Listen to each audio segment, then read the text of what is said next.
The X-Wing is back with some more space blasting action with today's game, Blockade Runner for your Intellivision. Like the red cartridge, and looking at the artwork, basically you're in space, you're in danger of being blown up, and you're also in danger of running out of clothes. Somebody do the laundry. Let's go ahead and take Blockade Runner, pop it in my Intellivision, and see how it holds up today. Let's go to the game.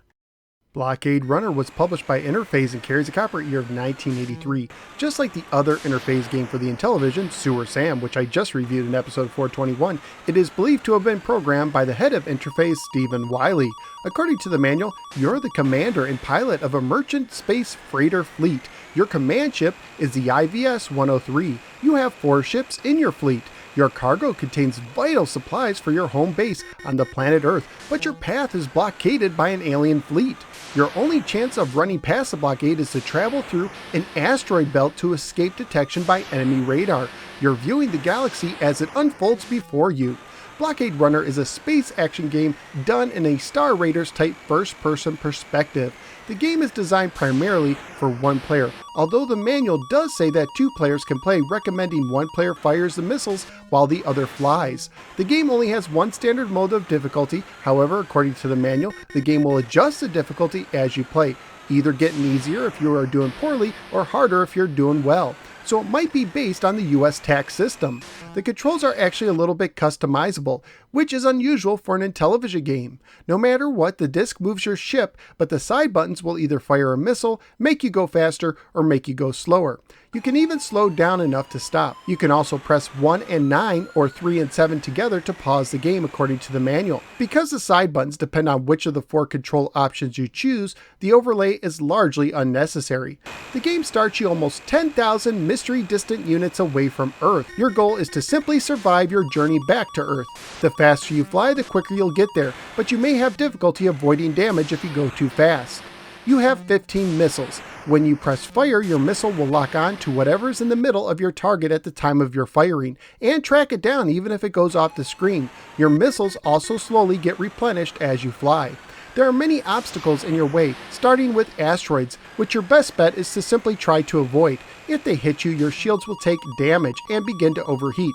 Over time, they will cool off, but if they fully overheat, you will lose a ship and automatically go to your next one. As you continue your journey, the asteroids will change color and cause more damage with each hit. Next are mines. They will explode in about 10 seconds, turning blue right before they do so. You need to try to destroy them before they explode. Finally, you will encounter alien ships that will shoot damaging plasma clouds at you. Defeating them takes about 3 hits. Sometimes they will sit just outside of your missile range, meaning you need to speed up to fire at them. However, after you do, they may retreat until you slow back down and repeat the pattern. Sometimes a noise will notify you that a cloud of blue ice crystals is about to show up. Since your ship uses a combination of nuclear fusion and water, running into a cloud will cool your shields and refuel you, but don't miss it or you might not find another one in time. Your fuel consumption increases the faster you go and the more you steer. If you run out, you're a sitting duck unless a cloud of blue ice crystals happens to run into you. When the destination meter hits 0, you will automatically reach Earth, even if you happen to be in the middle of a battle. A breakdown of your score will be shown and you'll restart trying to increase your score. A breakdown of your score is also shown after you lose all 4 ships. Scoring wise, you actually can gain and lose points. You gain 5 points for each unit of distance you travel, 1,000 points for hitting a blue ice cloud, 5,000 points for destroying an enemy ship, 2,500 points for destroying a mine, and 10,000 points for reaching Earth. You lose 50 points for each second you pass. You lose 250 points for each collision, you lose 1,000 points when a mine explodes, and you lose 5,000 points when you lose a ship. Graphically speaking, I overall like the look of the game and the objects. I even like how the name of your ship can be seen outside your window, and how the name changes to reflect which ship you are on after you lose a ship. I even like how you can see the various rockets spew fire to reflect your turning.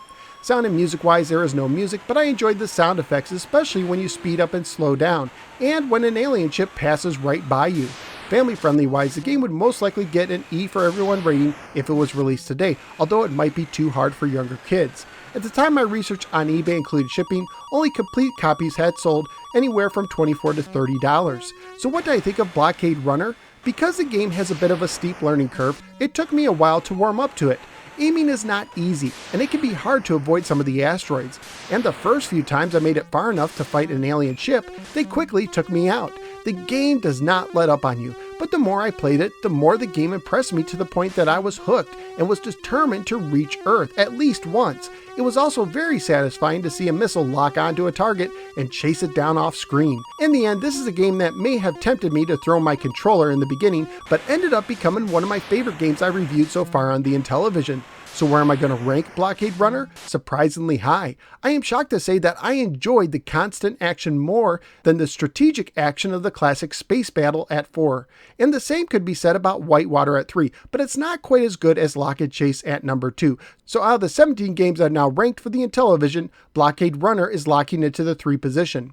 Blockade Runner is not for everyone, and it has a learning curve to deal with. But if you have the patience and enjoy Star Raider type battles, you might want to look into this one. At least that's what I think. What do you think? Let me know in the comments below. Also, please click like and subscribe and follow me both on the Facebook and the Twitter. I'm also a member of the Retro Junkies Network.